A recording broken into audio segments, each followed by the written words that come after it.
So no major surprise, Russia suspending its obligations under the INF Treaty as the US did on Friday, and President Putin coming out and saying that he didn't want to engage in an arms race and that he wouldn't station nuclear missiles in Europe as long as the US didn't. But in the very same meeting, in the very same morning, President Putin said that he supported the idea of Russia now looking in to develop hypersonic ground-based nuclear missiles, the very missiles, of course, which were banned under the INF Treaty and which so many European countries are afraid of, because these are the types of missiles that could hit European cities within minutes in some cases, killing millions of people. But President Putin stressing that the way he sees it is that Russia has to respond tit for tat. Наш ответ будет зеркальным.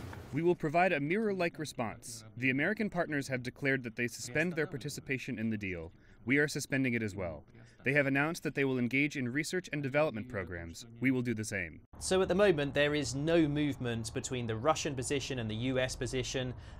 Russia has come out and said it is a big dream if the US thinks that Russia's simply going to destroy its nuclear arsenal. So although there is this 6-month window before the INF terminates completely, it's not looking good at all. And European countries have come out and expressed their alarm. Angela Merkel says she wants to see the two countries talking still, but many other countries are nervous that Europe, for instance, might become the battleground. If the US decides to station its missiles in Europe and Russia responds, then Europe could be caught in the middle.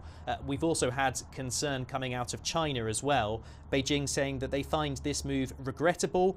This treaty plays a significant role in easing major country relations, promoting international and regional peace, and safeguarding global strategic balance and stability. China is opposed to the US withdrawal and urges the US and Russia to properly resolve differences through constructive dialogue. So lots of concerned countries here, but it does look like the INF Treaty is coming to an end, and we are moving from a world where there were these historic treaties limiting the proliferation of these most powerful weapons that can do so much destruction to a world where perhaps these treaties no longer exist.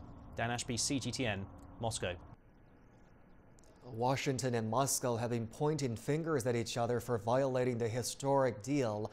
The Intermediate Range Nuclear Forces Treaty was signed between the United States and the then Soviet Union in 1987. It bans any land-based conventional and nuclear missiles with a range between 500 and 5,500 kilometers. Washington claims a new Russian missile, the Novator 9M729, has a range of more than 500 kilometers. Russia says its range is just below that. The Kremlin accuses Washington of breaking the treaty. It cites a land-based ballistic missile defense system, the Aegis Ashore system, deployed in Romania 3 years ago. The system is also scheduled to be operational in Poland in 2020.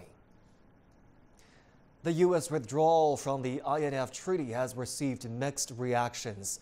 And China says it opposes the U.S. exit and calls for Russia-U.S. dialogue.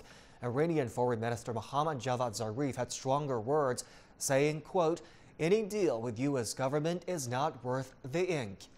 France says that it regrets the U.S. decision to quit and calls on Russia to use the 6-month period until full withdrawal to fully comply. German Chancellor Angela Merkel says her government will use the 6 months to keep negotiating with Russia. The EU raised concerns about the spread of nuclear weapons, blaming Russia for that, but called on both sides to stick to the treaty. However, NATO showed full support for the U.S. exit.